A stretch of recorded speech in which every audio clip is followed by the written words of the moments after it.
My wife walked out proudly, thinking she won, until she reached her destination and blew up my phone 76 times. What she discovered there, it wasn't karma, it was me. The suitcase zippers sounded like teeth grinding together. That's what I remember most about that night. Not the way Sarah's hands trembled as she yanked the luggage closed. Not the mascara already streaking down her cheeks before she'd even said the words. But that metallic zip that seemed to cut through 7 years of marriage in one clean slice. "I'm leaving tonight," she said, her voice steadier than her hands. "And don't even think about stopping me." The kitchen light flickered. It had been doing that for 3 weeks. One of those small domestic failures that suddenly feels symbolic when everything else is falling apart. I was standing by the sink, dish towel in hand, frozen mid-wipe on a plate we'd received as a wedding gift. The plate had a small crack now. I'd noticed it that morning. I didn't say a word. If you've ever stood at the edge of something ending, a marriage, a friendship, a version of yourself you thought was permanent, you know that silence isn't always empty. Sometimes silence is the fullest thing in the room. Sometimes it's so heavy it presses against your chest until you think you might crack like that wedding plate. Sarah was waiting for me to beg. I could see it in the way she stood there, one hand still on the suitcase handle, her body angled toward the door, but her eyes locked on me. The hallway light behind her created this halo effect, like she was already halfway gone, already translucent. "Did you hear me?" Her voice climbed half an octave. "I said I'm leaving." I set the plate down carefully on the counter. The dish towel folded itself somehow in my hands. Muscle memory. The small rituals we perform when our minds are somewhere else entirely. "I heard you," I said quietly. That's when her face did something I'd never seen before. Confusion and fury competed for space on her features, pulling her eyebrows together, making her mouth twist. She'd expected tears, maybe. Anger, definitely. The kind of dramatic scene that justified the dramatics of her exit.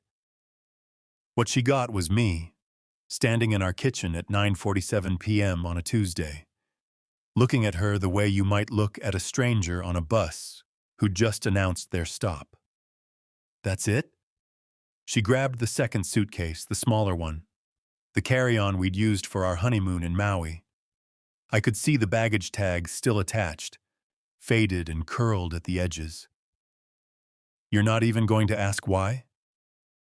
The thing about knowing the answer to a question is that you don't need to ask it. I'd known for 6 months, known about Marcus from her yoga class with his trust fund and his Tesla, known about the apartment she thought I didn't know about, the one in Riverside with the exposed brick she'd shown me photos of just for inspiration while lying in our bed. Known about the text messages she'd been deleting, the late-night work dinners, the way she'd stopped saying we and started saying I when she talked about the future. If you've ever had your heart broken slowly, methodically, like someone pulling threads from a sweater one by one until you're standing there holding something that used to keep you warm, but now is just a tangle of yarn, you know that by the time the breaking happens, it's almost a relief. "Sarah," I said, and my voice sounded like it was coming from underwater, distorted and distant. "You should go. Your Uber's probably waiting." I hadn't checked, but I knew. She was too impatient to drive herself, too eager to make her exit cinematic. Her eyes went wide. For just a second, I saw something flicker there. Doubt, maybe. Or the first whisper of a question she didn't want to ask. But then she set her jaw, grabbed both suitcases, and walked toward the door. "Fine," she spat. "I hope you're happy alone." The door opened. Cool April air rushed in. bringing the smell of rain that hadn't started falling yet. She stepped onto the porch, suitcases bumping against the doorframe, and I thought about all the times we'd walked through that door together. Groceries, date nights, the day we'd carried her mother's antique mirror up the steps, both of us laughing, both of us believing in forever. The door closed, not slammed. That would have been too easy, too much of an ending. It just clicked shut, soft and final, the way doors close in movies when the director wants you to feel the weight of what just happened. I stood there for exactly 2 minutes. I know because I was watching the microwave clock. Its green numbers the only light in the kitchen now that I'd turned off the overhead fixture. 9:49 p.m. became 9:50, then 9:51. Then I walked to the bedroom, past the empty space where her suitcases had been, past the dresser with half the drawers hanging open like mouths caught mid-scream. I sat on the edge of our bed, my bed now, and I waited. My phone sat on the nightstand, face down, silent. I knew it wouldn't stay that way for long. Outside, the rain finally started. Soft at first, then harder, drumming against the roof with the kind of insistence that sounds like a question being asked over and over. What now? What now? What now? I picked up my phone and checked the time. By my calculations, she'd arrive at Marcus's place in 47 minutes. That's when everything would begin. 7 years earlier, Sarah had laughed at something I'd said, and I'd thought, I'm going to marry this woman. We were at a farmer's market, one of those insufferably hip weekend affairs where everything costs 3 times what it should, and people Instagram their heritage tomatoes. And I'd made some joke about the artisanal pickle vendor being secretly backed by Big Cucumber. Stupid joke. Dad joke before I was a dad, before we'd even talked about kids. But Sarah had thrown her head back and laughed, really laughed. The kind of sound that makes everyone within a 10-foot radius smile because joy is contagious, and hers was the particularly virulent kind. You're ridiculous, she'd said, linking her arm through mine, her sundress catching the morning light in that way that made the whole world feel like it was filtered through honey and possibility. If you've ever fallen in love in your 20s, you know that it feels like discovering a color that didn't exist before. Everything is brighter, sharper, more real somehow. The coffee tastes better. The sky is bluer. Even Monday mornings have this sheen of tolerability because you're living in a world where someone chooses you, wants you, sees the best version of you, and believes in it. We got married 18 months later. Small ceremony. Sarah's family, her mother hovering like an anxious bird, her father making jokes that landed somewhere between charming and uncomfortable, her younger sister Emma serving as maid of honor and crying through the entire ceremony. My side was smaller. Parents, a handful of cousins who I saw once every few years and suddenly felt obligated to invite. Marcus was there, actually. Best man. My college roommate, the guy who'd helped me pick out the ring, who'd listened to me rehearse my vows in our apartment at 2 a.m. while eating leftover Chinese food. The guy who'd said, "She's perfect for you, man. Don't screw this up." Irony is a knife that only gets sharper with time. The first 3 years were good, not perfect. Anyone who tells you the first years of marriage are perfect is either lying or has the emotional depth of a decorative throw pillow. But good. We fought about money, about whose turn it was to do the dishes, about whether we should get a dog. We compromised. We got a goldfish. It died in 6 weeks. We never talked about pets again. Sarah worked at a marketing agency downtown, one of those glass tower places where everyone was always crushing it and synergizing and using impact as a verb. She'd come home late, smelling like expensive coffee and printer toner, complaining about her boss but glowing with that particular energy of someone who knows they're good at what they do. I was teaching high school history, the kind of job that makes people at parties say, "Oh, that's so important," in a tone that really means, "Thank God I don't do that." But I loved it. Loved watching 16-year-olds discover that history wasn't just memorizing dates, that it was patterns and power and people making choices that echoed forward through time. "You're such a nerd," Sarah would say fondly, finding me on the couch at midnight, surrounded by papers, grading essays about the French Revolution. "Says the woman who color codes her closet," I'd counter. She'd kiss the top of my head, and the world felt right-sized, manageable. Hours. Year 4 is when things started shifting. Small things at first. The way Sarah started staying later at work. The way her phone went from sitting face up on the counter to being tucked in her purse, then her pocket, then perpetually in her hand. The way she stopped asking about my day and started filling the silence with monologues about her own, her projects, her clients, her colleague Marcus, who was actually really smart about digital strategy. Marcus, who'd started working at her agency. Marcus, who was just a friend from your past, babe, we barely even talk. Marcus, who she mentioned approximately 17 times a week. I'm not an idiot, but I am a person who believes in trust until trust proves itself a luxury I can't afford. So I didn't say anything. I made dinners she was too busy to eat. I planned date nights she was too tired to attend. I became very familiar with the shape of our apartment at night, the particular quality of darkness that fills rooms when you're alone in them. Year 5. Yoga classes. Sarah discovered hot yoga and became the kind of person who drinks green juice and talks about really connecting with her body. She got tighter, leaner, started dressing differently. More expensive clothes, more attention to makeup. The kind of changes that could be self-improvement or could be something else. I wanted to believe in the former.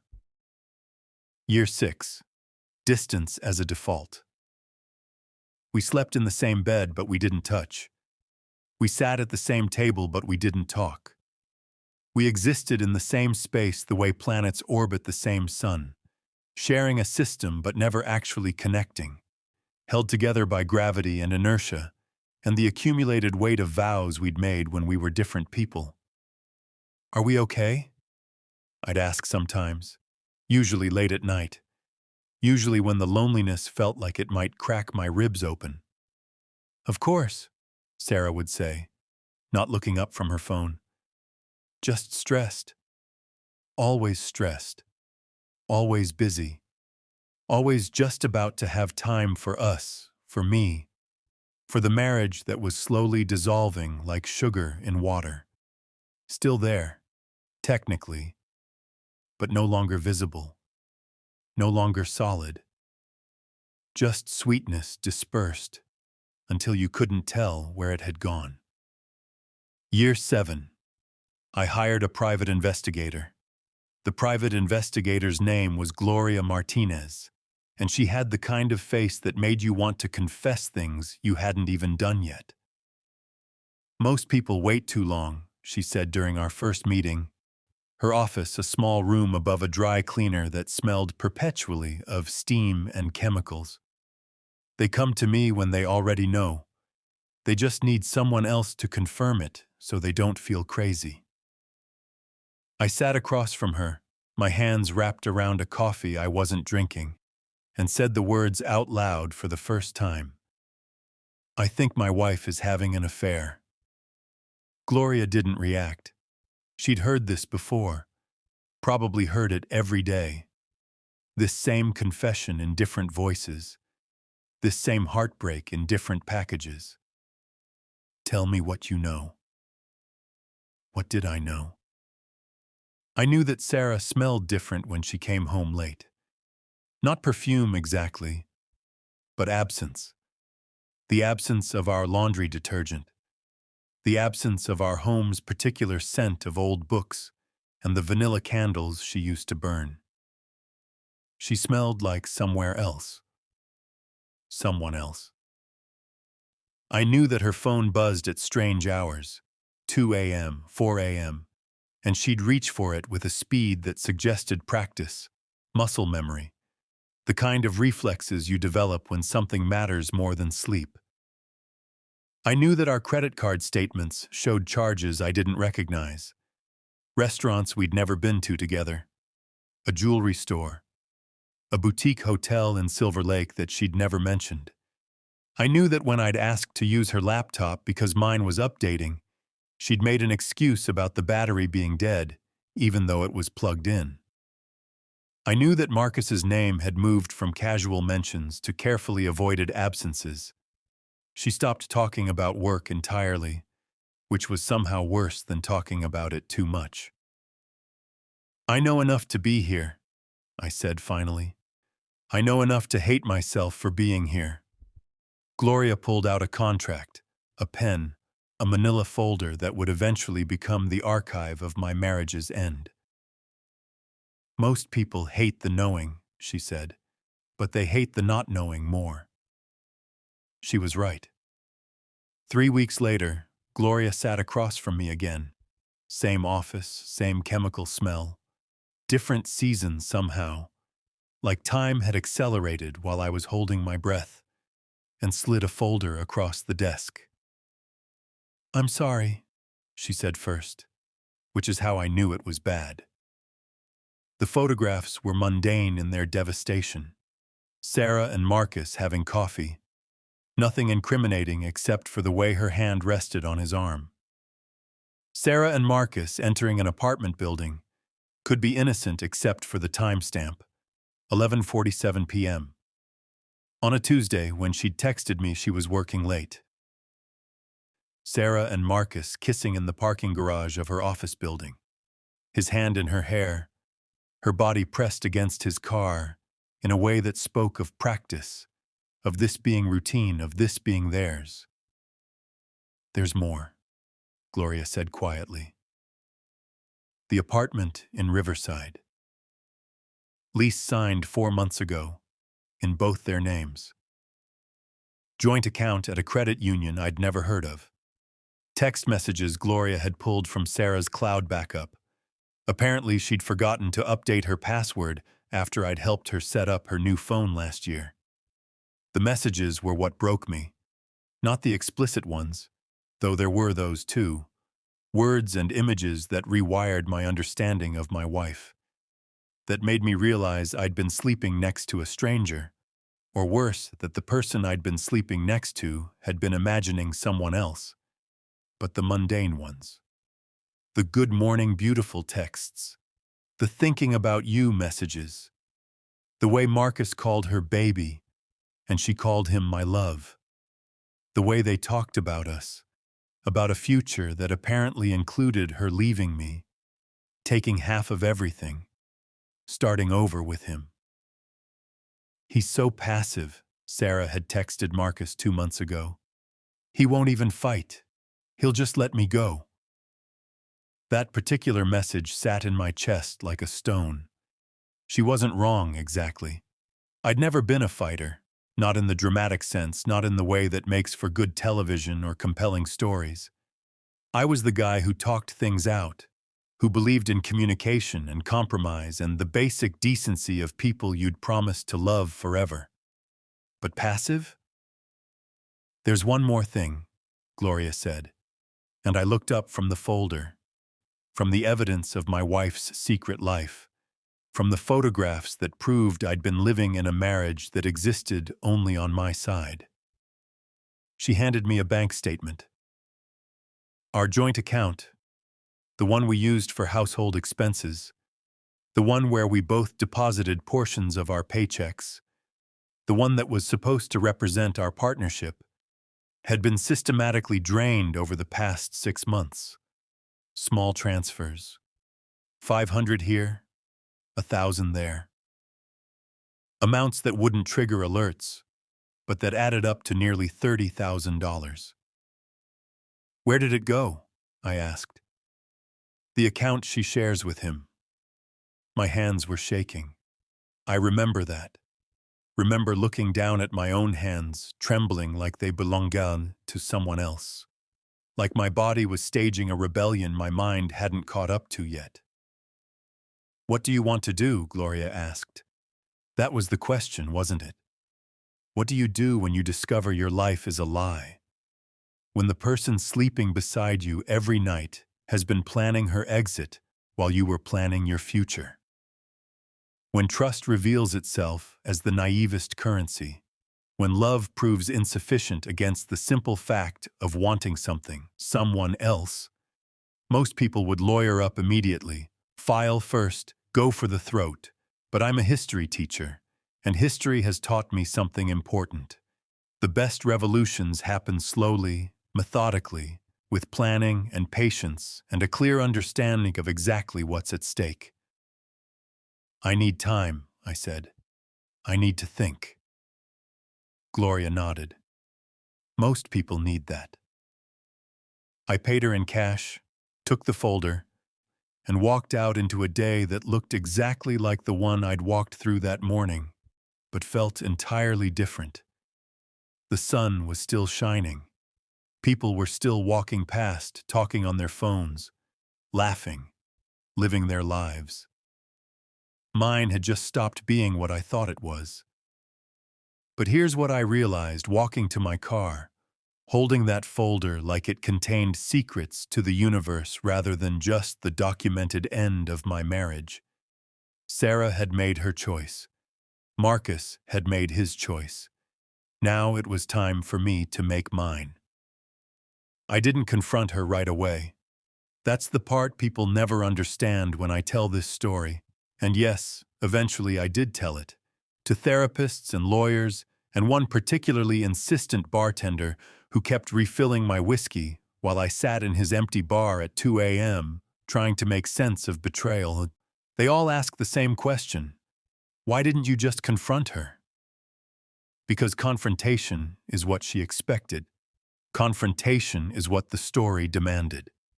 Confrontation is what happens when you're operating on emotion and impulse, and the raw animal fury of discovering your life is a performance you're giving to an audience that stopped watching months ago. I had something better than fury. I had time. I had information. And I had an inheritance Sarah didn't know existed yet. My Uncle Harrison died 3 months before Sarah zipped up those suitcases. Massive heart attack, quick and brutal, the kind of death that doesn't give you time to say goodbye, but at least has the mercy of not dragging out. He was 72, unmarried, childless, and apparently under the impression that I was the only person in our family worth leaving anything to. The lawyer's call came on a Tuesday. Everything significant seems to happen on Tuesdays. Mr. Davidson? This is Robert Chen from Chen & Associates. I'm calling regarding the estate of Harrison Davidson. I'd been grading papers. Multiple choice test on the Industrial Revolution. Some kid had written that Karl Marx invented the steam engine. I'd been debating whether that deserved any partial credit for creativity. I'm sorry for your loss, the lawyer continued, his voice the practiced condolence of someone who delivers bad news professionally. Your uncle named you as his sole beneficiary. I set down my red pen. Beneficiary of what? What followed was a 20-minute conversation that restructured my understanding of my family, my uncle, and my immediate future. Harrison, Uncle Harry, who I'd seen maybe twice a year at family gatherings, who wore the same brown cardigan to every Thanksgiving, who asked about my teaching career with genuine interest while everyone else treated it like a conversation placeholder, before moving on to more important topics, had been quietly, methodically wealthy. Not millionaire wealthy, not yacht and mansion wealthy. Try inherited his parents' farm, and sold it to a developer in 1987 wealthy. Try invested wisely and lived frugally wealthy. Try $2.3 million and a paid-off house in Portland wealthy. The inheritance is structured as a trust, Robert explained. Your uncle was very specific about the terms. The full amount becomes available to you upon certain conditions being met. What conditions? Final dissolution of any marriage, or 5 years from his date of death, whichever comes first. I sat there in my kitchen, our kitchen, surrounded by the evidence of a middle-class life I thought we were building together. The IKEA table we'd assembled wrong twice before getting it right. The mismatched chairs from various yard sales. The collection of refrigerator magnets documenting trips we'd taken when we still took trips together. Sarah was upstairs taking one of her marathon baths, the kind where she locked the door and played music loud enough that I couldn't hear if she was on the phone. She had no idea I was suddenly, quietly, substantially wealthy. More importantly, she had no idea that her planned exit was going to trigger the conditions of the trust. How long has this been in process? I asked Robert. Your uncle updated his will 6 months before his death. The trust was funded 18 months ago. 18 months. Before Sarah started her affair, or at least before I'd known about it. Uncle Harry must have seen something I'd missed, or maybe he'd just been suspicious of Sarah from the start. He'd never said as much, but I remembered him at our wedding, standing in the corner during the reception, watching her with this expression I couldn't quite read. Maybe he'd known I'd need an exit plan. Maybe he'd known I'd need a safety net. Maybe he'd just wanted to take care of me in the way that family does when they see you struggling, but know you won't accept help unless it comes with conditions attached. I hung up with Robert and sat there listening to the water running upstairs, listening to Sarah's music bleeding through the floorboards, something pop and upbeat and entirely inappropriate for the moment. And I started planning. Not revenge, not exactly. Justice. If you've ever been betrayed, you know there's a moment after the shock wears off where you have a choice. You can burn everything down, scorch the earth, take everyone with you. Make sure the pain spreads like wildfire until everyone involved is choking on smoke. Or you can be surgical, precise. You can use the law, use timing, use information as a scalpel instead of an axe. I spent 3 months preparing. I consulted with a lawyer, not Robert, but a divorce attorney named Patricia Wells who had a reputation for being both brilliant and ruthless. Patricia listened to my story, looked through Gloria's folder, examined the bank statements showing Sarah's theft, and smiled in a way that was probably terrifying if you were on the other side of the table from her. She doesn't know about the inheritance? No one does except me, Robert Chen. And now you. Good. Patricia leaned back in her chair, fingers steepled like she was planning a chess game 12 moves ahead. Don't tell her. Don't tell anyone. Let her file first if she wants to. Let her think she's getting half of a teacher's salary and whatever equity you have in the house. And then? And then we introduce the inheritance as separate property. We show the systematic theft from the joint account. We demonstrate adultery with documentation. We let her realize that she's leaving with nothing while you're walking away with everything. It sounded cold when she said it like that. It sounded perfect. I opened a new bank account. Sole ownership. At a different bank. No connection to any accounts Sarah could access. When the inheritance cleared probate, the money went there. $2.3 million sitting quietly in an account Sarah didn't know existed, wouldn't know existed until it was far too late. I documented everything. Every late night. Every lie about working late. Every unexplained charge on our credit cards. I created spreadsheets. Because of course I did. I'm a teacher. We love a good spreadsheet. Tracking her movements, her stories, the way her absences aligned perfectly with Marcus's documented presence. And I waited. Waited for her to make her move. Waited for her to think she had the upper hand.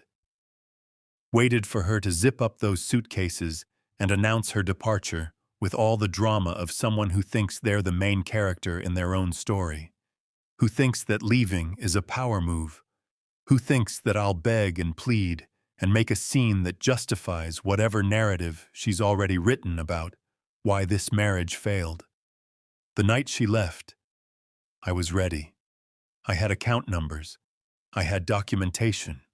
I had Patricia on speed dial. Most importantly, I had silence. Because sometimes the most powerful thing you can give someone is exactly what they think they want. The last 3 months of our marriage, I became a ghost. Not literally. I still went to work, still graded papers, still made dinner most nights, even though Sarah rarely ate it. But emotionally, mentally, I evacuated. I became the shell of a husband going through the motions while the actual person who'd been married to Sarah packed up everything valuable and moved it somewhere she couldn't reach. She didn't notice.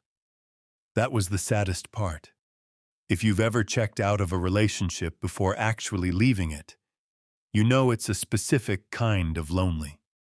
You're there but not there. You respond but don't engage.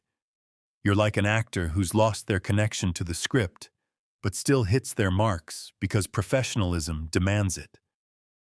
I said, "How was your day?" when she came home. I said, "Sure," when she made plans without me.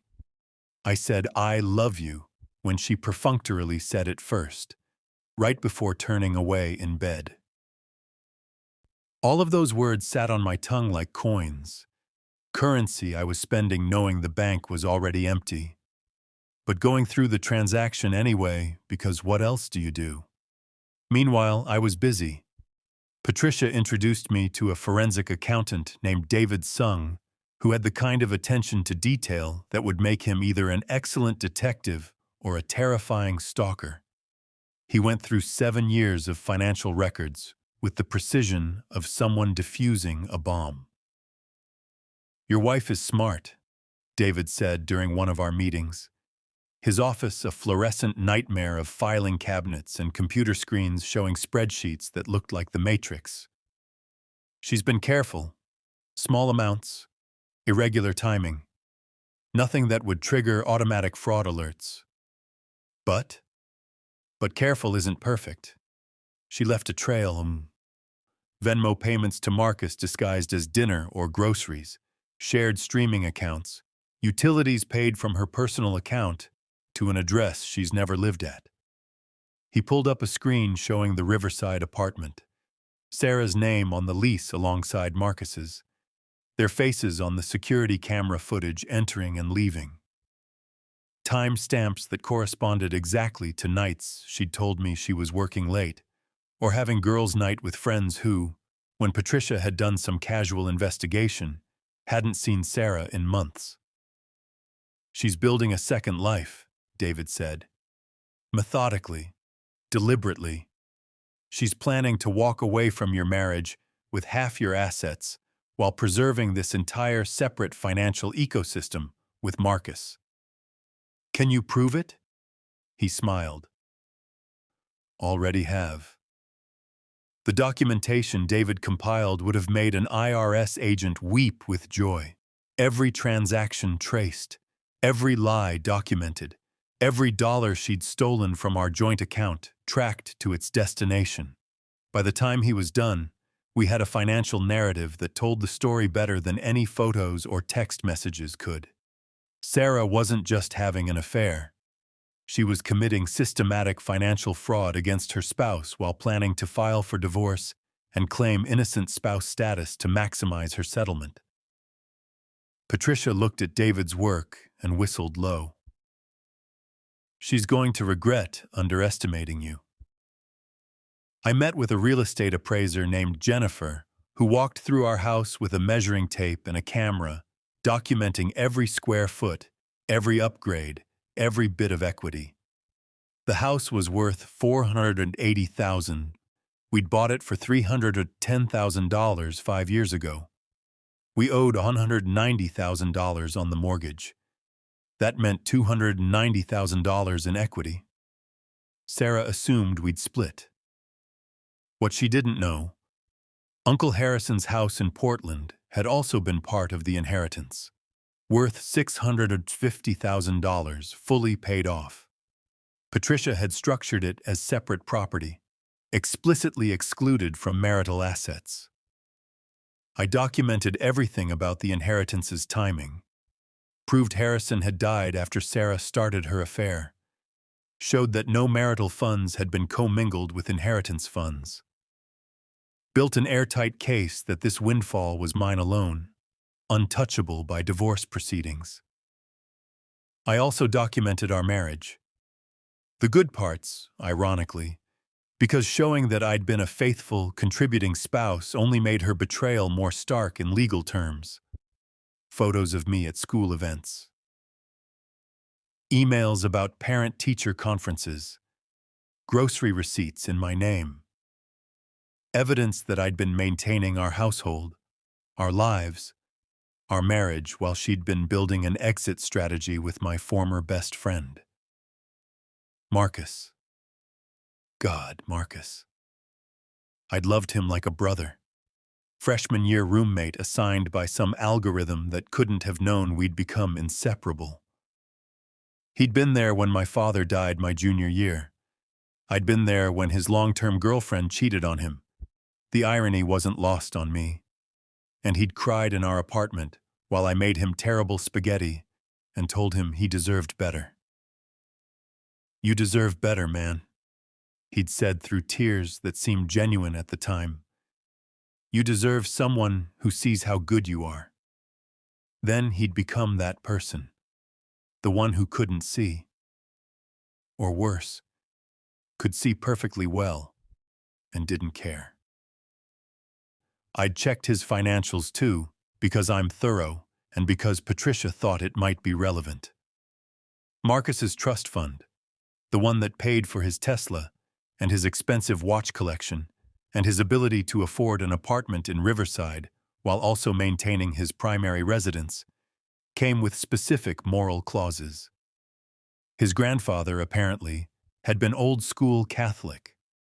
The trust included provisions that any beneficiary engaged in adultery would forfeit their monthly distribution pending a morality review by the family's lawyers.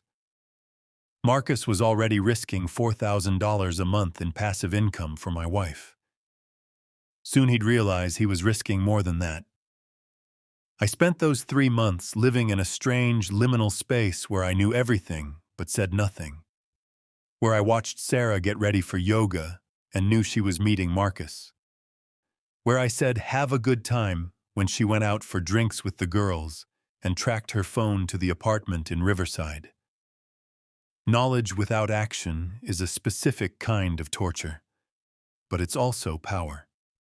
Because while Sarah was planning her dramatic exit, I was planning her rude awakening. I'd arranged everything. Patricia had the divorce paperwork ready to file 30 seconds after Sarah filed hers. Because of course she'd file first. That was part of her power play. Part 2 of her narrative. David had the financial evidence compiled and ready to present. Gloria had the photographic and testimonial evidence. Jennifer had the property assessments. I had Uncle Harrison's inheritance sitting in an account Sarah didn't know existed.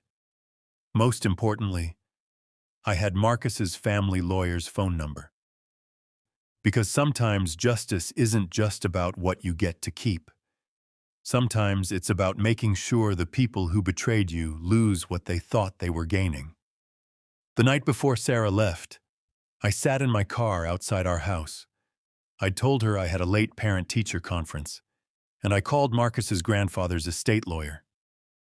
Mr. Whitmore, this is James Davidson. I'm married to Sarah Davidson. I believe you should know that your client, Marcus Whitmore, has been engaged in an extramarital affair with my wife for the past 8 months. I have substantial documentation if your morality clause requires verification.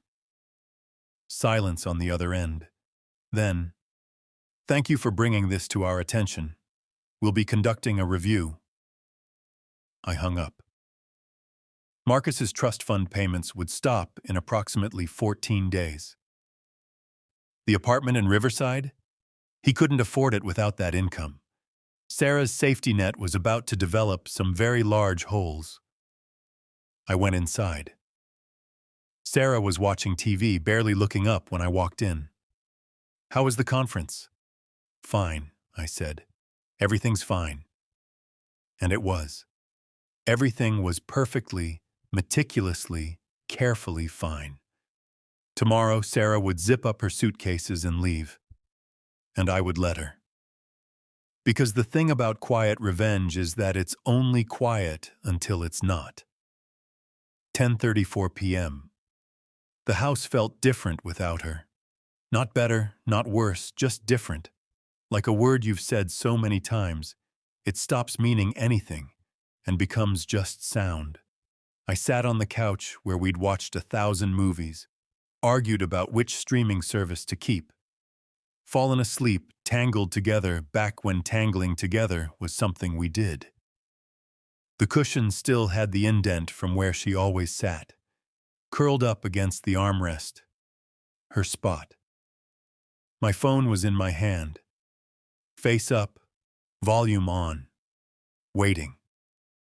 Outside, the rain had settled into a steady rhythm, the kind that sounds like static if you're not paying attention, like applause if you are.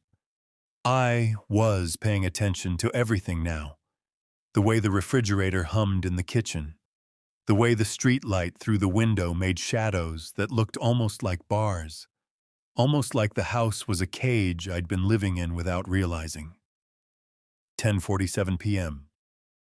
The first call came. Sarah's name lit up my screen, her contact photo, one I'd taken 3 years ago at her sister's wedding. She was laughing in it, head thrown back, sun in her hair, looking like the kind of happiness you can't fake. That woman felt like someone I'd made up. I let it ring. Voicemail. James?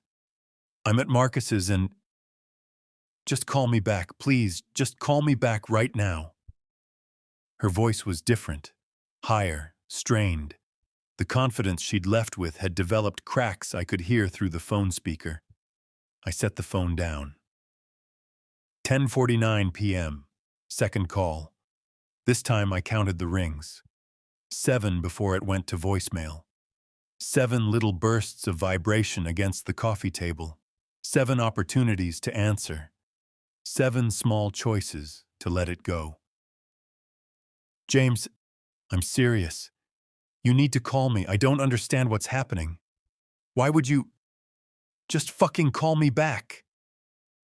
That last part wasn't the woman who'd left 2 hours ago, suitcases in hand, head high, ready to start her new life. That was something else. That was panic in its early stages, when you're still trying to sound reasonable while your voice betrays you.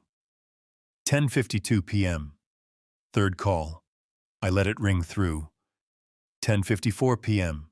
Fourth call, same. 10:56 p.m. Fifth. If you've ever watched someone you loved unravel via voicemail, you know it's disturbing and satisfying in equal measure. Disturbing because you still remember loving them, still have that muscle memory of wanting to fix their problems, make things better, be the person who answers when they call. Satisfying because sometimes people need to understand what they've done, and understanding requires consequences. I got up, walked to the kitchen, poured myself a glass of water. The faucet had a drip I kept meaning to fix. Funny how you notice these things when the big dramatic moments are happening. Not the life-changing phone calls, but the slow leak that's been there for months. The small domestic failure you've been ignoring, because you were too busy ignoring the bigger ones. My phone was lighting up on the coffee table like a tiny disco. Sarah's calls coming faster now. 11:02 p.m. Sixth call. James, please, please, I need to talk to you. Something's wrong. Something's really wrong. The apartment. Marcus. Please, just pick up, please. Her voice was fully panicked now, words tripping over each other. That professional composure she always wore like armor completely stripped away. This was Sarah at her most vulnerable, most real, most desperate. 2 months ago, I would have answered immediately, would have driven to wherever she was, would have fixed whatever was wrong, because that's what you do for the person you love. But that was before I knew about the $30,000. Before I knew about the secret apartment, the secret life, the secret version of our marriage that existed only in her mind, where I was the obstacle to overcome, not the person to love. I sat back down on the couch and waited. The calls kept coming. 7, 8, 9, 10. By the 15th call, the voicemails had evolved into something almost incoherent. Sarah was crying. Real crying. Not the performative kind she'd done when we'd fought, but the kind of crying that makes you sound like you're drowning, gasping for air between sobs. The locks changed. He won't. His phone. I can't. Where am I supposed to? James, please, I'm sorry, okay? I'm sorry. I know you know. I know you fucking know. Please just answer. Please, I have nowhere. I don't. I almost answered that one. Almost. Then I remembered the spreadsheets David had compiled. The systematic theft. The lies. The way she'd talked about me in those text messages to Marcus, like I was a problem to solve rather than a person to love. He's so passive. He won't even fight. He'll just let me go. She'd been right about one thing. I wouldn't fight. But I'd do something much more effective.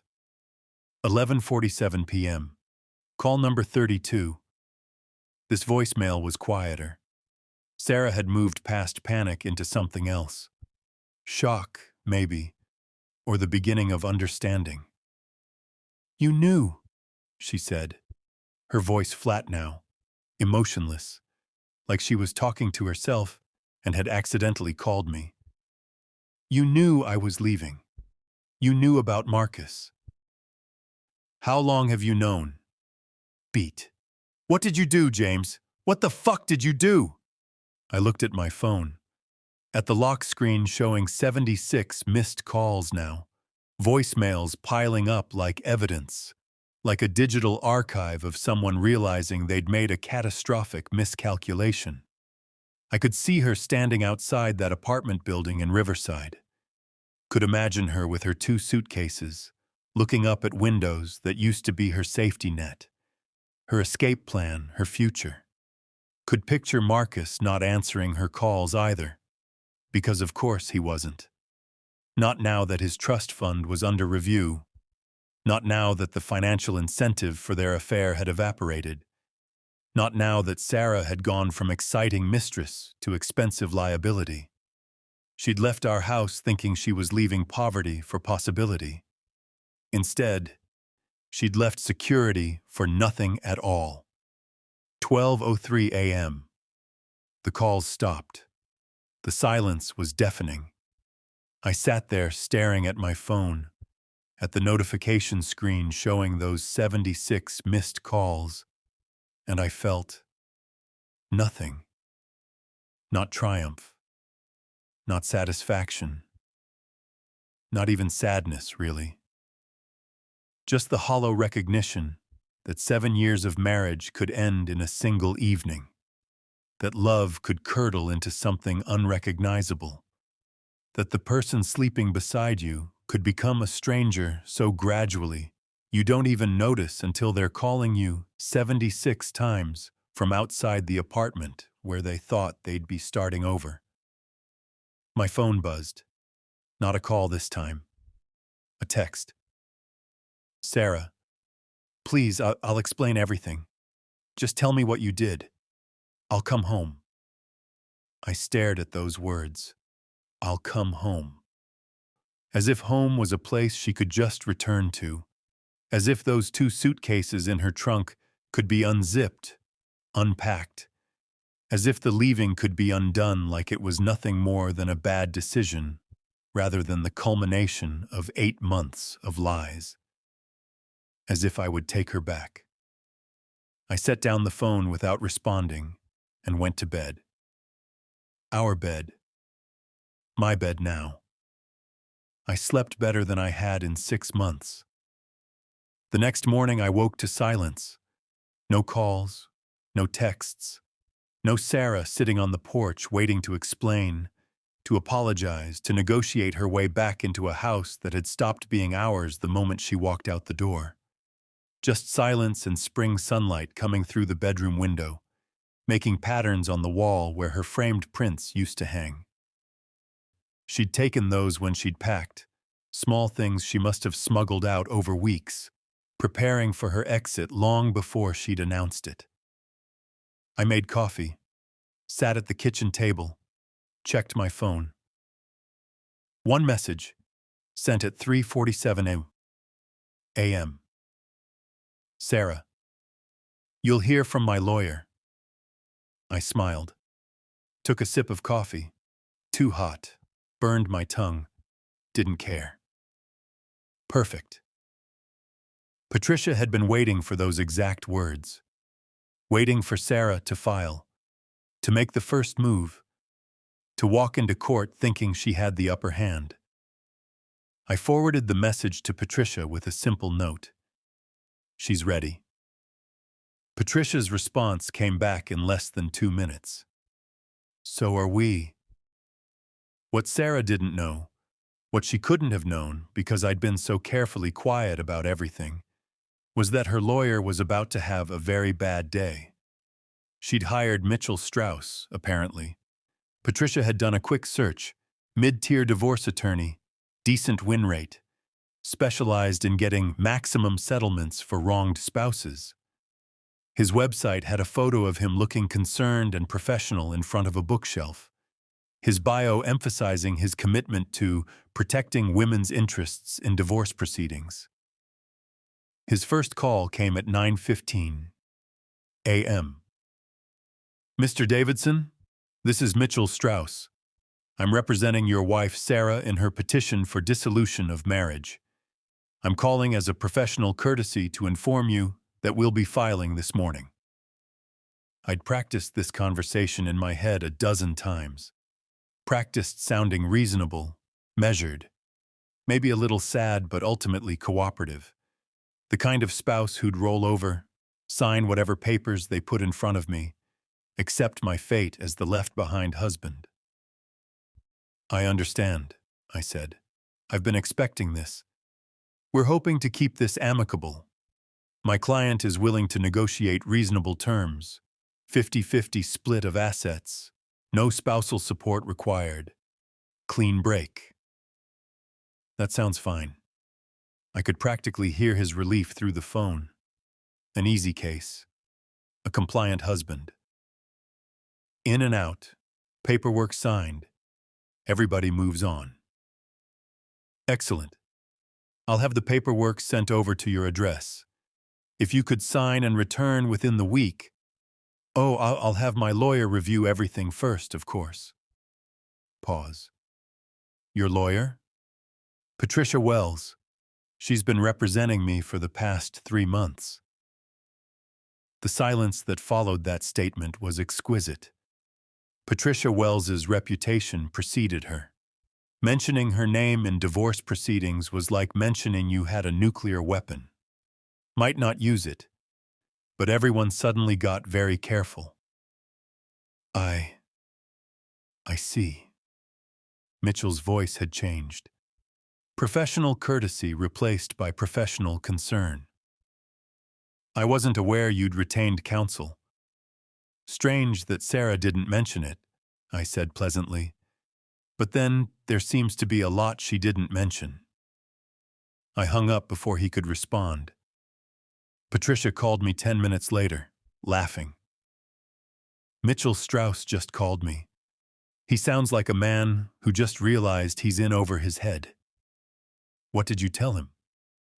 That we'd file our response this afternoon, and that he should advise his client to retain a forensic accountant. How did he react? He asked if we were really going to make this difficult. I told him difficulty was a matter of perspective. The papers arrived at 2 p.m.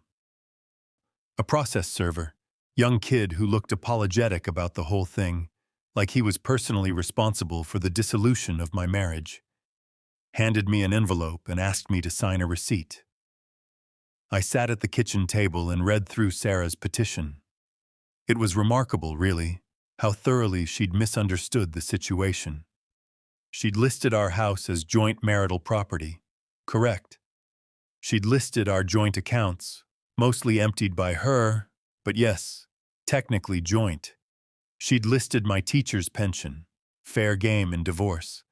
She'd listed my car, our furniture, even the television we'd bought together. What she hadn't listed, any of her theft, any of her adultery, any of her secret apartment or secret life or secret plans, what she'd claimed, irreconcilable differences, no-fault divorce, requesting equitable distribution of all marital property. What she'd failed to mention, the $30,000 she'd systematically stolen from our joint account. What she didn't know existed, Uncle Harrison's $2.3 million, the Portland house, the separate accounts, the documentation, the evidence. The fact that her entire exit strategy had been predicated on me being passive and ignorant when I'd been neither. Patricia filed our response at 4 p.m. Our counter-petition was a work of art.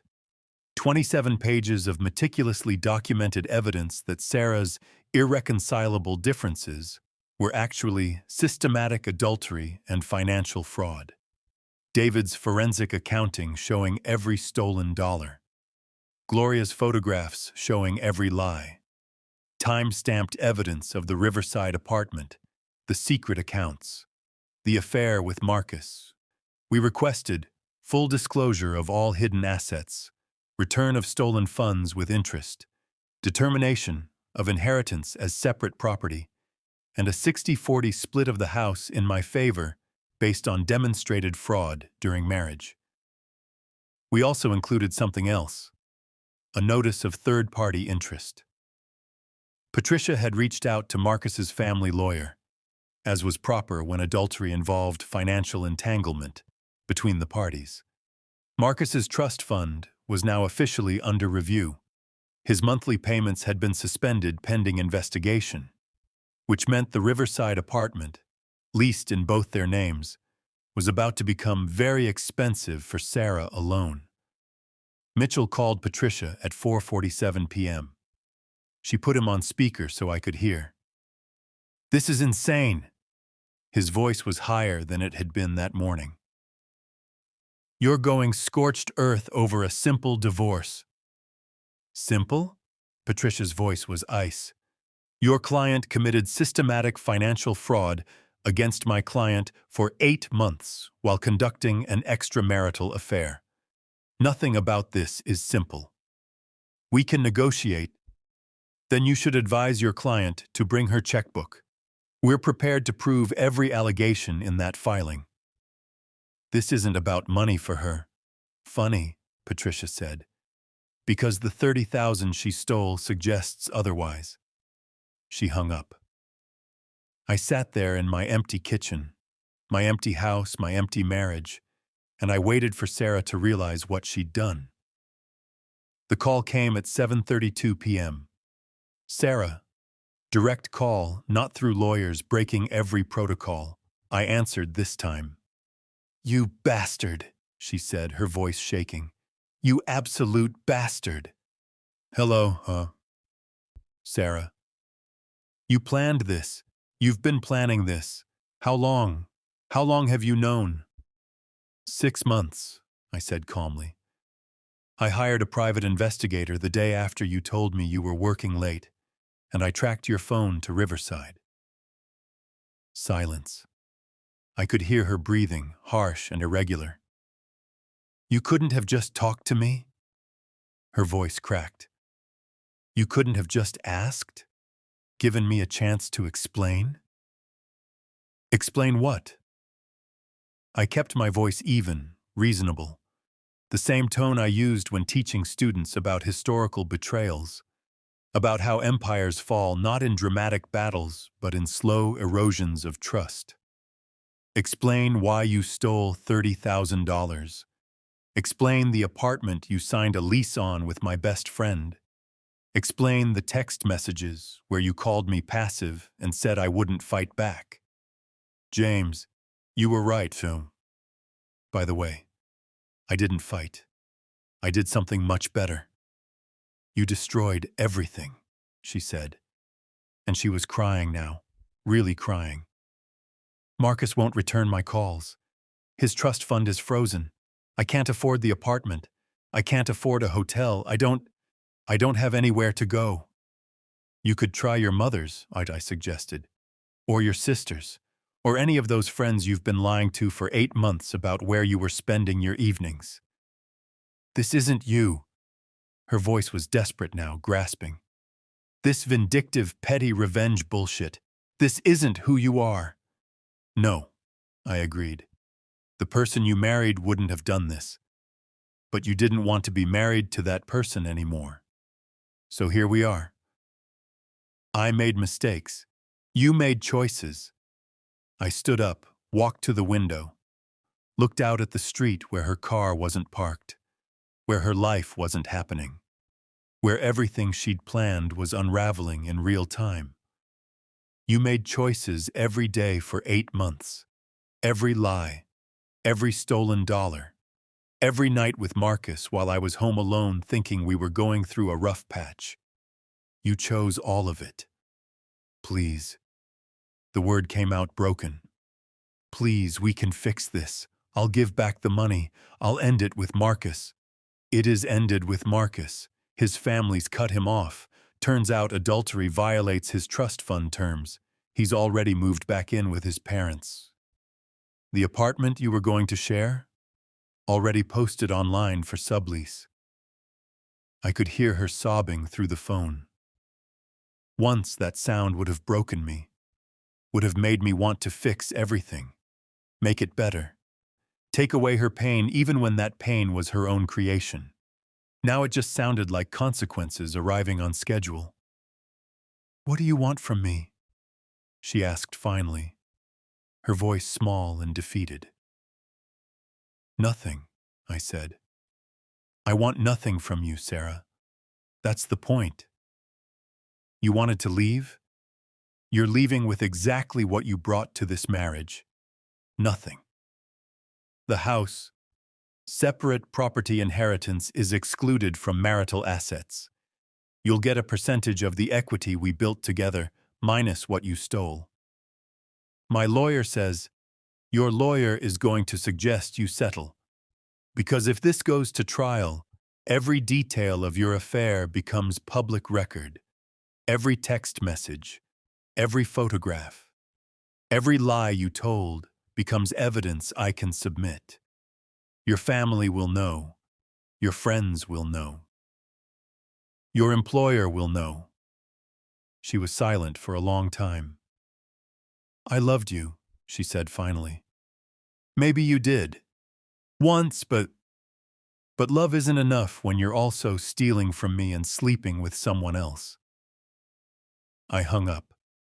This time, I blocked her number. The first call came from Sarah's sister, Emma, at 11:43 p.m. I was already in bed but not sleeping, too wired, too jacked on adrenaline and vindication, and the strange high that comes from watching someone's life implode when they'd thought they were building something new. I let Emma's call go to voicemail. James, it's Emma. Look, I know things are... Sarah's here. She's a mess. She told me some of what happened, but I feel like I'm not getting the whole story. Can you call me? Please? I'm worried about her. I've never seen her like this. I deleted the voicemail. Emma would figure it out. Everyone would figure it out eventually. That was the thing about truth. You could bury it, hide it, dress it up in lies, but eventually it clawed its way to the surface and made itself known. The next day at school, I taught my first period class about the French Revolution. 27 16-year-olds learning about what happens when the oppressed finally stop tolerating the system designed to keep them down. About how revolutions don't happen overnight. They simmer, they build, they accumulate grievances until the pressure becomes too much and everything explodes at once. The aristocracy didn't see it coming, I told them, my voice carrying to the back of the classroom, where Tyler Martinez was definitely playing on his phone under his desk. They thought the system was stable. They thought their power was permanent. They didn't realize that silence isn't acceptance. Sometimes it's just patience. One of my better students, Melissa Chen, probably headed to Stanford or Berkeley, sharp as hell, raised her hand. But Mr. Davidson, wasn't the revolution really violent? Like guillotines and stuff? It was, I agreed. But it didn't have to be. If the aristocracy had paid attention to the warning signs, if they'd acknowledged the systematic injustice, if they'd chosen reform over resistance, the violence might have been avoided. So you're saying it was their own fault? I'm saying that consequences don't care about fault. They just arrive. I don't know if the kids picked up on the fact that I wasn't just teaching history that day. Probably not. 16-year-olds are narcissists by evolutionary design. Their own drama's too overwhelming to notice the quiet breakdown of their teacher's marriage playing out in front of them. During lunch, Patricia called. Strauss wants to meet. Settlement conference. He's scared, James. I can hear it in his voice. Good. His client, your wife, is apparently staying with her sister and having what Emma described to Sarah's mother as a complete breakdown. Her mother called Strauss demanding to know what he's doing to protect her daughter. And what is he doing? Explaining that there's not much to protect when the evidence is this damning. I could hear the satisfaction in Patricia's voice. Strauss floated some numbers. She's willing to walk away with 20,000 and no contest on the inheritance. 20,000. Less than what she'd stolen. No, I said. No. She stole 30,000. She goes back what she took plus interest for the emotional damages and attorney's fees I've incurred because of her fraud. That's 37,000 she needs to pay me. James, that means she walks away with nothing. She's walking away with nothing regardless. At least this way, she understands there's a price for theft. Patricia was quiet for a moment. You've really thought about this. I had 3 months. By the end of the week, the story had spread. Not because I was telling it. I wasn't. I was keeping my mouth shut and letting the legal system do the talking. But because Sarah had apparently broken down at her mother's house 2 nights after I hung up on her. She'd told her mother everything. The affair, the stolen money, the apartment, Marcus, the trust fund, the way I'd known for 6 months and said nothing, the way I'd let her leave and then systematically destroyed every safety net she'd constructed. Her mother, according to Emma, who called me 3 more times before I finally answered, had said, "You reap what you sow." Not the maternal sympathy Sarah had been expecting. Emma was more charitable. James, I get that you're angry, but Sarah's really struggling. She's talking about hurting herself. Her therapist says, her therapist should know that consequences for choices aren't abuse, I said, my voice harder than I intended. I didn't make Sarah steal money. I didn't make her cheat. I didn't make her plan an exit strategy while lying to my face every day. She made those choices.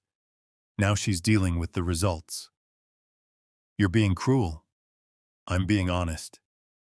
There's a difference. Emma hung up on me. I didn't call her back. Marcus's family apparently staged an intervention. His mother, old money, old values, old school Catholic morality, had been devastated according to the family lawyer who called Patricia as a courtesy. Marcus had been cut off completely from the trust fund, stripped of his monthly allowance, and given an ultimatum. Prove you've ended all contact with Sarah and commit to 2 years of therapy focused on moral rehabilitation, or lose your position in the family business. Marcus, being Marcus, chose the money. He sent Sarah an email. Patricia had a copy through Discovery. Everything was discoverable now, all the secrets spilling out like guts from a split bag, telling her that their relationship had been a mistake, that he'd gotten caught up in something he shouldn't have, that he needed to focus on his family and his future. He didn't apologize for the affair. He didn't apologize for the lies. He just said he was moving forward and wished her well. Sarah forwarded that email to me with a single line. "Is this what you wanted?" I didn't respond. The settlement conference happened on a Tuesday. Everything important happens on Tuesdays. In a windowless conference room that smelled like old carpet and desperation. Mitchell Strauss looked exhausted. Sarah looked worse. She'd lost weight. Her hair was pulled back in a ponytail, no makeup, wearing jeans and a sweatshirt I recognized from our early dating days. She looked young and small and broken, and for just a second, just 1 second, I felt something twist in my chest that might have been pity. Then I remembered the $30,000, the text messages, the way she'd said I was passive, said I wouldn't fight, said I'd just let her go like I didn't matter. The pity evaporated. "Mr. Davidson," Mitchell gestured to a chair across from Sarah. "Thank you for coming." Patricia sat beside me, her briefcase full of evidence we wouldn't need if Sarah was smart, that we'd use if she wasn't. "Let's just get to terms," Patricia said. "No point in pretending this is friendly." Mitchell cleared his throat. "My client is willing to walk away with minimal assets in exchange for an NDA regarding the circumstances of the divorce." I almost laughed. "An NDA? To protect both parties from No." I looked directly at Sarah for the first time since sitting down. "You don't get to steal from me, lie to me, betray me with my best friend, and then buy my silence. Everything that happened in our marriage is true. I won't lie about it. I won't hide it. If people ask, I'll tell them exactly what you did." "James," Sarah's voice cracked. "Please. I'm begging you. I made mistakes. I know I did. But I can't. I can't survive this. Everywhere I go, everyone knows. My family knows. My friends know. People at work are whispering. I can't get away from it." "Good." She flinched like I'd hit her. "You wanted a new life," I continued. "You wanted to start over with Marcus. Leave me behind like I was a failed experiment. Well, you're starting over. This is what that looks like." "You're destroying me," she whispered. "No, you destroyed yourself. I'm just not cleaning up your mess." Patricia slid a paper across the table. "Here are our terms. Mrs. Davidson returns the $30,000 she stole, plus $7,000 in interest and attorney's fees. She signs away all claims to the inheritance. She takes 20% of the house equity based on her contributory percentage during marriage. Total settlement: approximately $48,000 she pays to Mr. Davidson, and she walks away debt-free otherwise. That leaves her with nothing, Mitchell said. That leaves her with exactly what she earned, Patricia corrected, which, given the theft and adultery, is more than she deserves legally. Sarah was crying silently, tears running down her face while she stared at the paper. If you contest this, Patricia continued, we go to trial. Every text message becomes evidence, every photo, every financial transaction. It becomes public record, searchable, permanent. Mitchell looked at Sarah. You should take this. She signed. 3 weeks after the settlement conference, Sarah called me from an unknown number.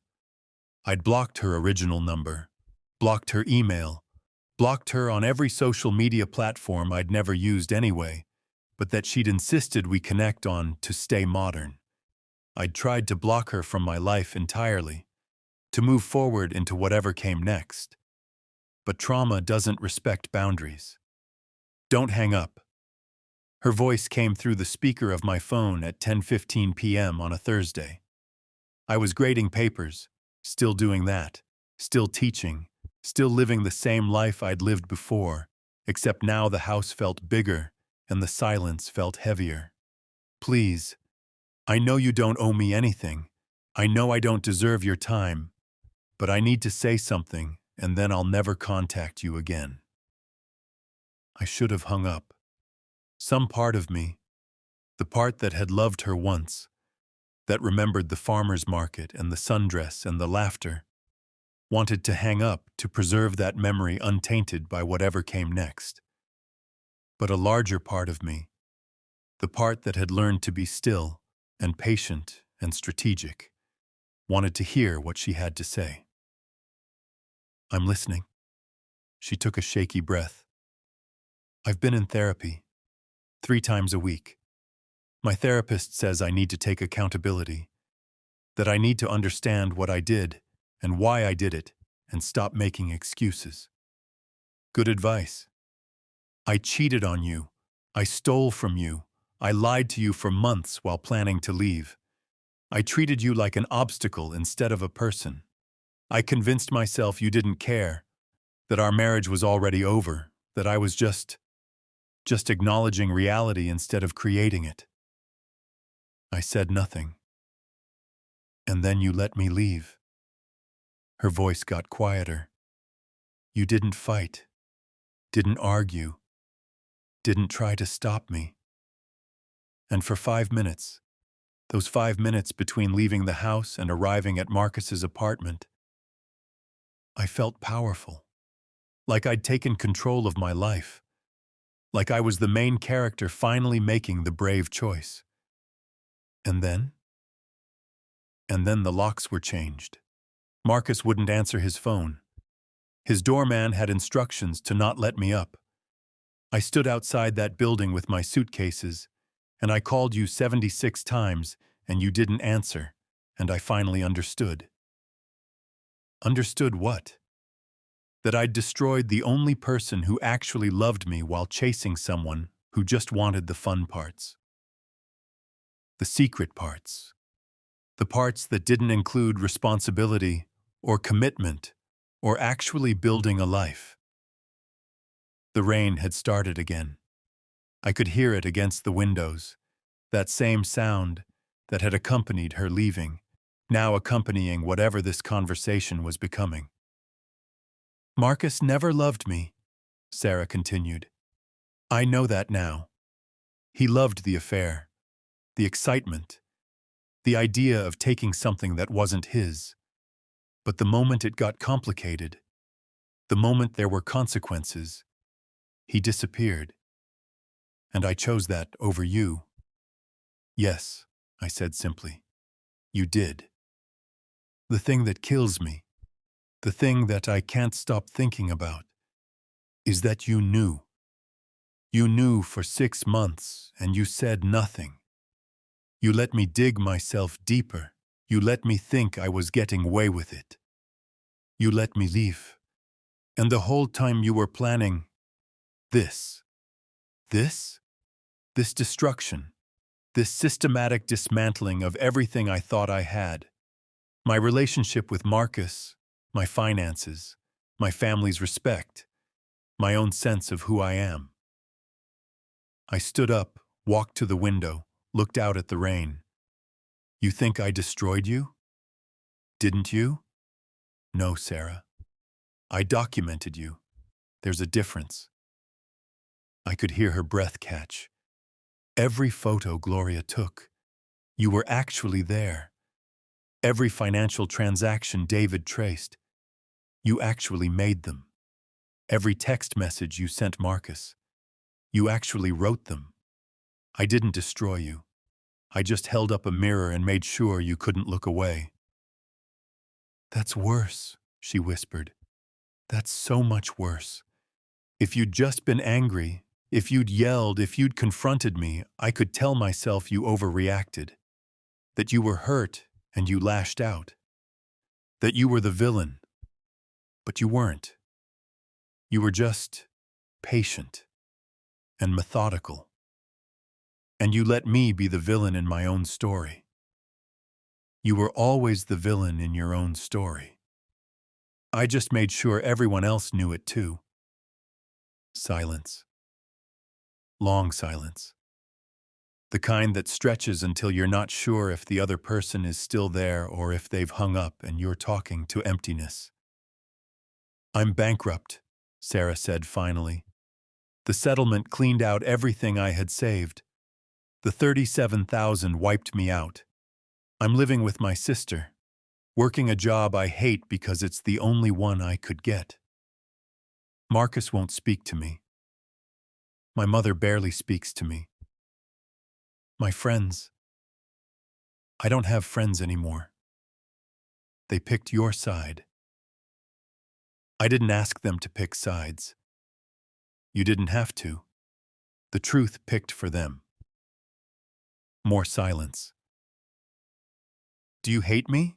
Sarah asked. After everything, the lying, the cheating, the stealing, do you hate me? I thought about that.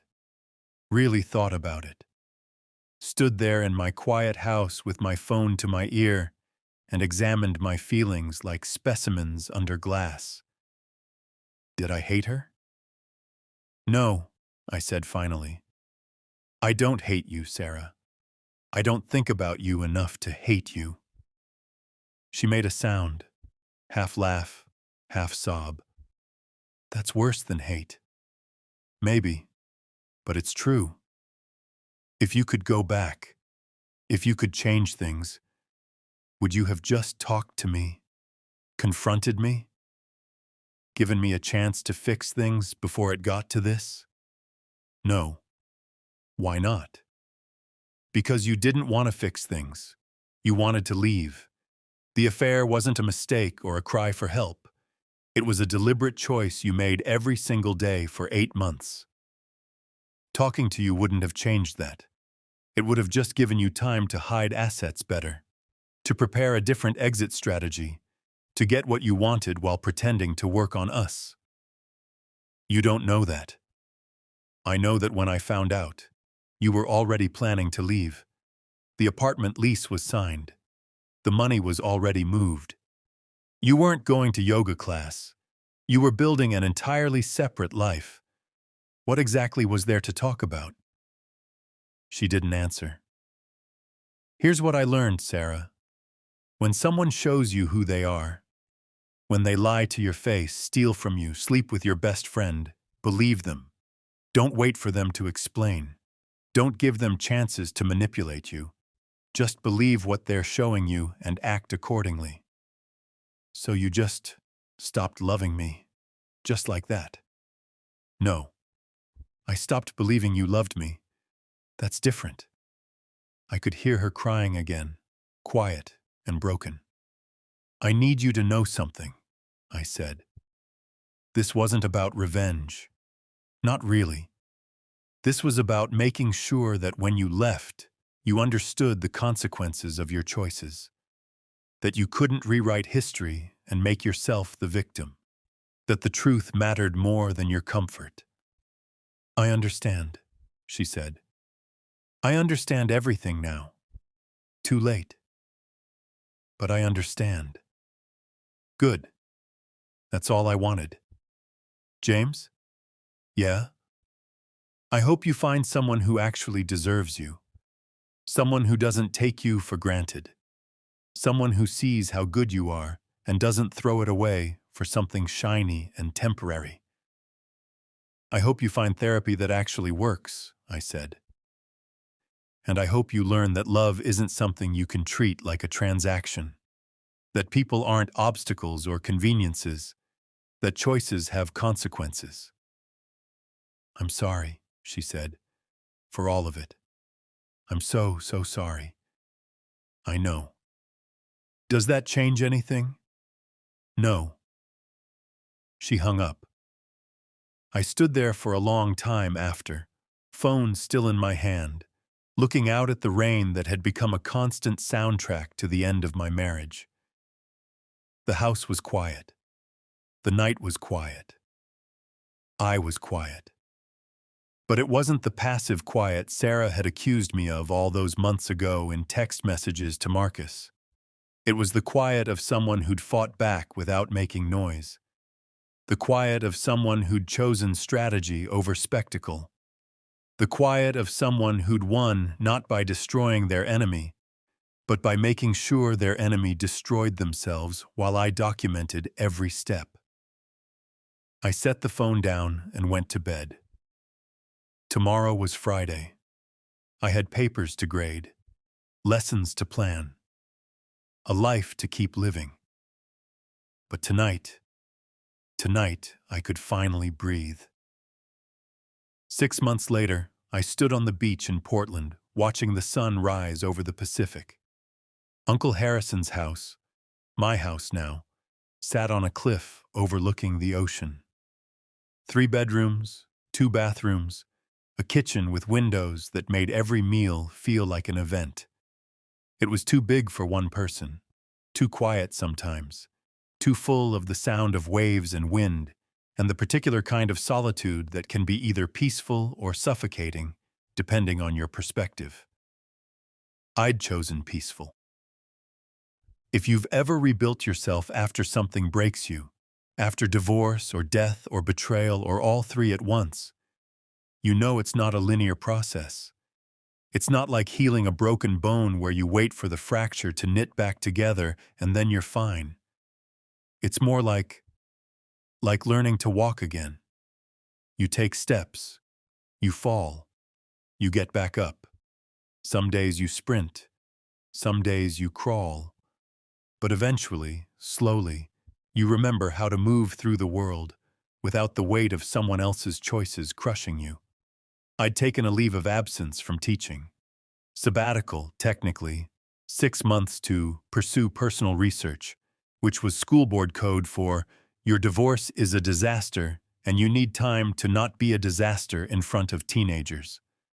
I'd spent those months doing things I hadn't done in years. Reading without purpose. Hiking the Oregon trails without checking the time. Sitting in coffee shops writing nothing important. Existing without performance, without audience, without the constant low-level anxiety of maintaining a marriage that was already dead. Patricia had called 2 weeks ago with the final paperwork. It's done, she'd said. The divorce is finalized. The settlement transferred. You're officially unmarried. How does it feel? She'd asked. Lighter, I'd said. It feels lighter. Sarah had sent one final email to my lawyer. Not to me directly. She'd promised she wouldn't contact me again, and surprisingly had kept that promise. The email was 3 sentences.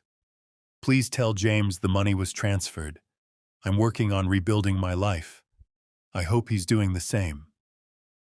No apology, no excuse, no plea for understanding, just acknowledgement.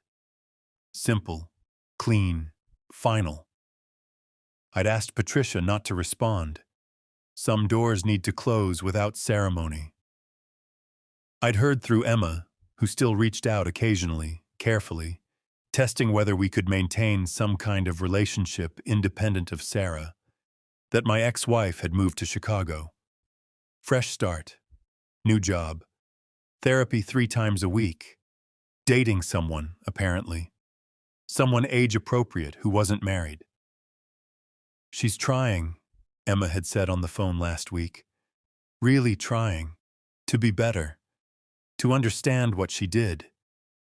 Good for her, I'd said, and meant it. Not because I'd forgiven her. Forgiveness was still too big a word. Too heavy a burden. Too much work for something that no longer mattered to my daily life. But because her growing and healing and becoming better didn't threaten me anymore. She could build whatever life she wanted in Chicago or anywhere else as long as it didn't intersect with mine. Marcus had apparently moved to New York, his trust fund partially reinstated after a year of moral rehabilitation that mostly consisted of not contacting Sarah and attending weekly meetings with a family therapist his mother had selected. He'd sent me a letter, actual handwritten letter, like we were in some Victorian novel, apologizing for the affair. I'd burned it without reading past the first paragraph. Some apologies arrived too late to matter. The sunrise over the Pacific was orange and pink and violent, the kind of color combination that only nature could pull off without looking garish. I had coffee in a mug I'd bought from a Portland artist whose work I'd discovered at a street fair. The coffee was too expensive, too carefully sourced, too consciously artisanal for my teacher's salary. But I had Uncle Harrison's money now, and sometimes it was nice to enjoy things purely for the sake of enjoyment. My phone buzzed. Text from Patricia. Thought you should know, Sarah's lawyer filed the final closure papers. You're free. Free. Strange word. Didn't feel like freedom exactly. Felt more like completion. Like finishing a book you'd been reading for 7 years, only to discover the ending was disappointing, but at least it was over. I texted back, thanks for everything. Patricia. You did the hard work. I just documented it. She was wrong about that. She'd done more than document. She'd strategized and protected, and made sure I didn't get destroyed in the process of dismantling my marriage. But I appreciated the deflection. I finished my coffee and walked down to the beach. The sand was cold even though it was late June. Oregon beaches are like that. Perpetually cool, perpetually windswept, perpetually beautiful in that melancholic way that makes you understand why people write poetry about loss. I'd started dating, sort of, tentatively. A woman named Rachel who taught English at Portland State, who I'd met at a bookstore because of course I'd met her at a bookstore, who made me laugh and didn't ask about my divorce beyond the basics. She knew I'd been married, knew it had ended badly, knew I was still figuring out what came next. Take your time, she'd said on our 3rd date. I'm not going anywhere. It was terrifying and exhilarating in equal measure. This idea that someone could know I was damaged and still choose to be around me some. That I could be honest about what I'd been through and it wouldn't scare her away. We were taking it slow. Coffee dates, long walks, conversations about books and teaching and what makes a good life. Nothing physical yet beyond holding hands, which somehow felt more intimate than anything else. Like we were building something real instead of just falling into something convenient. My therapist, yes, I'd gotten one too, because destroying your ex-wife's life plan requires processing, even when you're confident you were right to do it, had said something in our last session that stuck with me.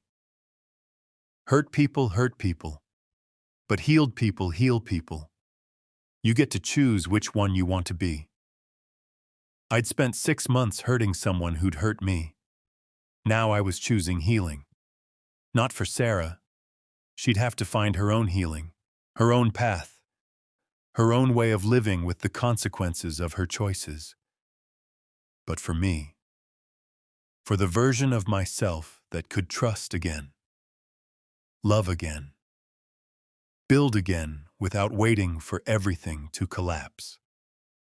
I walked along the beach until my feet were numb from cold water, until my thoughts settled into something like peace, until the sunrise faded into regular morning, and I remembered I had a lunch meeting with Rachel at noon. As I headed back up the beach path toward my house, Uncle Harrison's gift, his final way of taking care of me even after he was gone, I thought about what I'd tell my students when I went back to teaching in the fall. Maybe something about how history isn't just about the big dramatic moments. It's about the quiet accumulation of choices, the small betrayals that become systematic oppression, the silent revolutions that happen when people decide they've had enough of being passive. Maybe something about how power isn't always loud. Sometimes it's patient, strategic, methodical. Or maybe I'd just teach them about the French Revolution and let them figure out the metaphors themselves. My phone buzzed again. Rachel. Still on for lunch? Found a place with amazing clam chowder. I smiled and texted back. Absolutely. See you at noon. I went inside, showered, changed into clean clothes that didn't smell like the ocean. Looked at myself in the mirror. A man in his mid-30s, divorced, wealthy through inheritance, damaged but healing, figuring out what comes next. The reflection looked tired, older, but also okay. Maybe even good. I grabbed my keys and headed out. Behind me, the house stood quiet and solid on its cliff, the waves continuing their eternal conversation with the shore, the morning continuing whether I paid attention to it or not. The door closed with a soft click. Not an ending. Not really. Just the latest beginning in a life that would have many. I drove into Portland with the windows down, the radio playing something I didn't recognize, the sun warm on my arm. Somewhere in Chicago, Sarah was probably having her morning coffee. Somewhere in New York, Marcus was probably checking his bank account to see if his trust fund payment had cleared. I was going to have lunch with someone who made me laugh, who made me feel seen, who didn't need me to be anything other than honestly, imperfectly myself.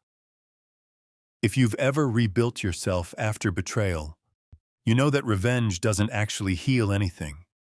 It satisfies something, some primal need for justice, for consequences, for the scales to balance. But it doesn't make you whole again. Only time does that. Time and therapy and new people and mornings on beaches and deciding that you get to write the next chapter of your life without anyone else's permission. I parked downtown, walked to the restaurant, saw Rachel waiting at a table by the window. She smiled when she saw me. Real smile. Not complicated. Not hiding anything. Just glad to see me. I smiled back.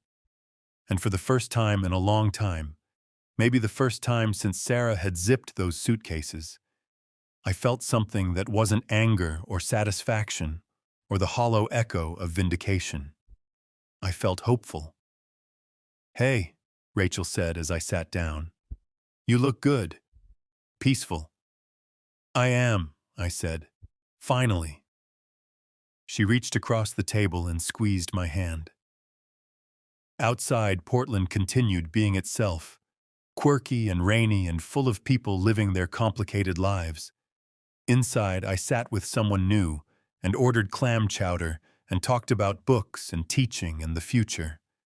The past was behind me now, documented, settled, closed. What came next was up to me. I was choosing healing. I was choosing hope.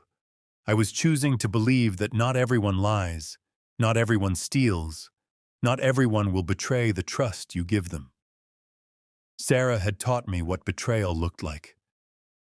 Uncle Harrison had taught me what preparation looked like. Patricia had taught me what justice looked like. Now Rachel, and time, and therapy, and the slow rebuilding of trust, was teaching me what moving forward looked like. I finished my chowder, paid the bill, walked Rachel to her car and kissed her gently, briefly, like a question asking if this was okay. She kissed back like an answer. Yes. See you this weekend? She asked. Absolutely. I drove home as the afternoon turned golden, as Portland settled into its evening rhythm, as my life, rebuilt from ruins, reconstructed from betrayal, renewed from the ashes of a marriage that had burned itself out, continued forward.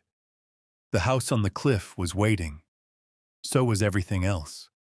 The future, the healing, the life I was building without anyone else's permission.